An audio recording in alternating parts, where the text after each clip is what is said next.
Ustaz itu kan kisahnya Nabi Nuh Ustaz. Sekarang nggak mungkin ada kayak gitu. Siapa bilang? Ana bawakan di situ kisah nyata. Kejadian pada tahun 1955.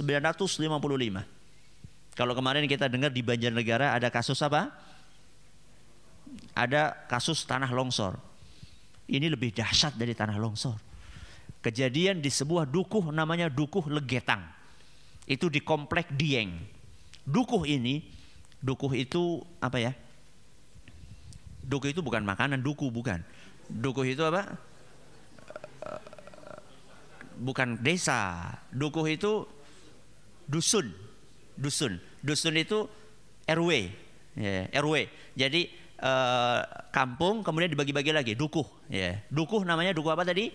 Legetang. Dukuh ini ya terkenal sangat subur tanahnya. Sangat subur tanahnya.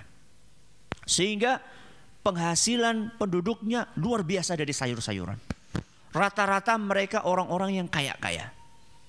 Setiap tahun panen. Di tempat lain nggak panen, di situ panen. Di tempat lain panennya dikit, di situ banyak. Di tempat lain kualitasnya jelek, di situ baik. Itu dukuh, namanya Dukuh Legetang. Akan tetapi subhanallah, berbagai kucuran nikmat dari Allah tersebut tidak membuat mereka bersyukur kepada Allah. Semakin banyak dikasih nikmat, justru mereka semakin tenggelam di dalam maksiat kepada Allah. Hati-hati. Banyak di antara kita ketika dulu masih punya motor, masih rajin ke masjid. Begitu dapat mobil, ke masjid mulai jarang. Ketika dapat kereta, nggak pernah ke masjid lagi. Ya, hati-hati.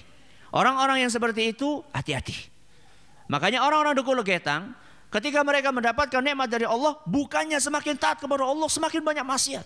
Yang namanya judi, perzinaan, bahkan sampai zina dengan ibu mereka sendiri. Na'udzubillahi min dzalik.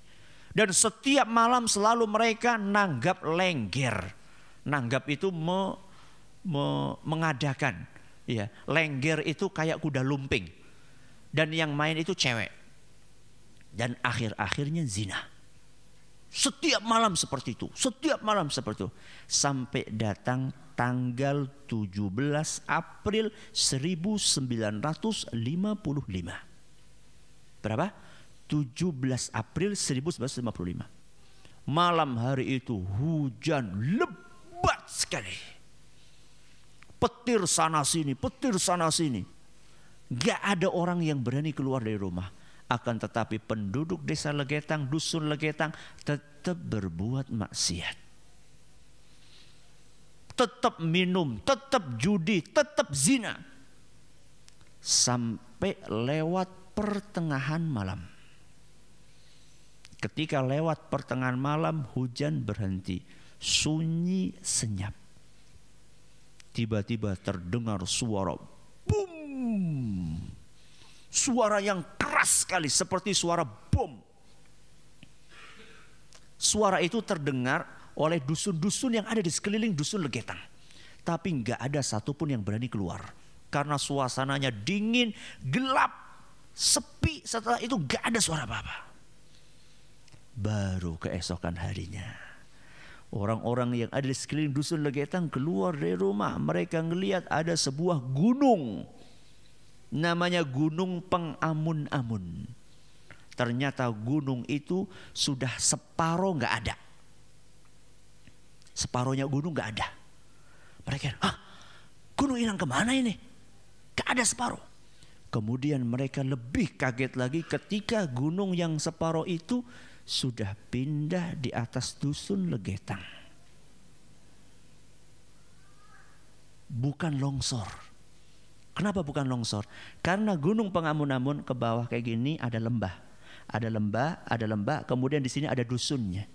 Lembah ini, sungai ini sama sekali tidak ada longsorannya. Berarti gunung itu diapain? Potong, diangkat. Siapa yang bisa ngangkat itu? Allah Subhanahu wa ta'ala.